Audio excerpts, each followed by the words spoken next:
నమస్తే అన్న, అందరికీ నమస్కారం.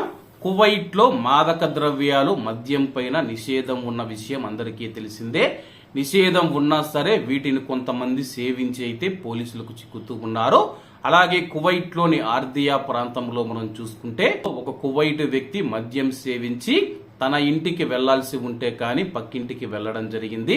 అలాగే కువైట్ లో సాధారణంగా బయటి వ్యక్తులు కానీ బంధువులు కానీ మగవారు ఎవరు వచ్చినా సరే దివానియాకు పరిమితం అవుతారు. కానీ సాధారణంగా ఇండియాలో చూస్తూ ఉంటాము, చాలా మంది తాగి రోడ్ల మీద పడిపోతూ ఉంటారు, లేకపోతే ఇతర ఇళ్లలోకి ప్రవేశిస్తూ ఉంటారు. ప్రస్తుతం ఆ యొక్క పరిస్థితి కువైట్ లో కూడా వచ్చింది. ఒక కువైటీ వ్యక్తి ఆల్ ఆర్దియా ప్రాంతంలో మద్యం సేవించి తన పక్కింటి లోపలికి వెళ్లి పనుకోవడం జరిగింది.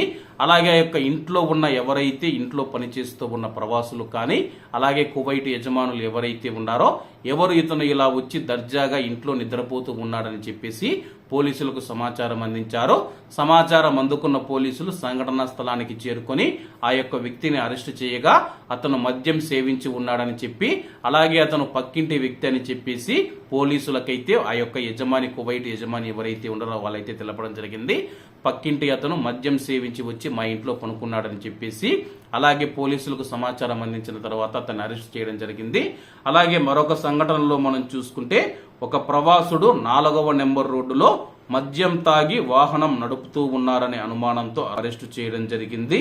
అలాగే అతను డ్రైవింగ్ చేస్తూ ఉండగా వాహనం అదుపు తప్పిందని చెప్పేసి ఇది గమనించిన పెట్రోలింగ్ పోలీసులు ఎవరైతే ఉన్నారో వాహనాన్ని ఆపి ఆ యొక్క 45 ఏళ్ల ప్రవాసుని తనిఖీ చేయగా అతని వద్ద మందు బాటిల్ను స్వాధీనం చేసుకున్నారు.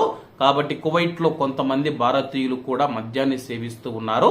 దేశంగాని దేశానికి వచ్చామన్నా కువైట్ లో మద్యపానం నిషేధం ఉంది. కాబట్టి అందరూ మద్యానికి దూరంగా ఉండాలని చెప్పి మరీ కోరుకుంటూ అందరూ జాగ్రత్తగా ఉండాలని కోరుకుంటూ అందరూ బాగుండాలి, అందులో మనం ఉండాలి. అందరికీ నమస్తే అన్న, జై హింద్.